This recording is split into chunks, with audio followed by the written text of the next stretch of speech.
সরকার বলে একটা জিনিস আছে, মানুষ মনে করে সরকার একটা দমন পীড়নের একটা যন্ত্র। এটা সরকার হতে পারে না। সরকারকে দেখে মানুষের বুক ফুলে উঠবে যে আমাকে সাহায্য করবে, আমাকে রক্ষা করবে, আমার সরকার আমার জন্য দাঁড়াবে। সারা বাংলাদেশ একটা বড় পরিবার, এই পরিবার আমরা একসঙ্গে চলতে চাই এবং তোমাদের দেখে সারা দুনিয়া শিখবে কিভাবে একটা দেশ একটা তরুণ সমাজ নিয়ে গ্রহণ করতে পারে এবং তাকে পাল্টে ফেলতে পারে। তাদেরকে আমি বারে বারে এমনি উপদেশ দিই যে পুরনোদেরকে বাদ দাও, তাদের পুরনো চিন্তা দিয়ে এটা মুক্তি আমাদের হবে না। করি সারা দুনিয়ার মধ্যে এটা হবে না। এটা শুধু বাংলাদেশের কথা না, সারা দুনিয়াকে জুড়ে কথা বলছি। তোমাদের মধ্যে যে শক্তি আছে, যে ক্রিয়েটিভিটি আছে, সৃজনশীলতা আছে, সেই সৃজনশীলতাকে কাজে লাগাতে হবে। এটা শুধু বই খাতাতে লেখার জিনিস না, এটাকে প্রকাশ করার জিনিস, স্থাপন করার জিনিস, সেটা করা।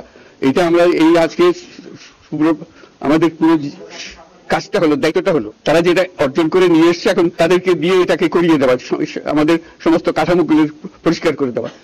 সরকার বলে একটা জিনিস আছে, কিন্তু মানুষের কোনো আস্থা নেই। মানুষ মনে করে সরকার একটা দমন পীড়নের একটা যন্ত্র, যেখানে পায় যেখানে সুযোগ পায় তার একটা কষ্ট দেওয়া, তার থেকে নিমিয়ে দেওয়া, যে সকল স্তরে। এটা হলো তার থেকে কেমন ভাবে সামাল দিতে হবে, তাকে একটা ভয়ের একটা জিনিস, তাকে সামাল দিয়ে চলা। এটা হলো সরকার। এটা সরকার হতে পারে না।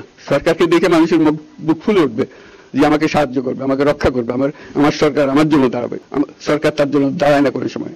যে সরকার হবে সেই সরকার মানুষকে রক্ষা করবে, মানুষের আস্থাভাজন হবে। এটা কেউ জোর করে তাকে বলার বুঝিয়ে নেওয়ার ভালো আছে এটা না।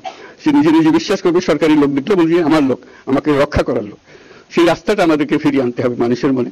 তাহলে মানুষও যোগ দেবে এটাতে। মানুষ এখন পিছিয়ে থাকে যে কিসের মধ্যে আমাদেরকে ঢুকিয়ে দিচ্ছে। আমরা যদি জানতে পারি যে এইটা আমরা সবাই মিলে আমরা অগ্রসর হতে পারি। একটা বড় সারা বাংলাদেশ একটা বড় পরিবার, এই পরিবার আমরা একসঙ্গে চলতে চাই এবং আমাদের মধ্যে দ্বিধা দ্বন্দ্ব যা কিছু সরিয়ে ফেলতে চাই। যারা বিপথে গেছে তাদেরকে পথে আনতে চাই, যাতে করে একসঙ্গে আমরা কাজ করতে পারি।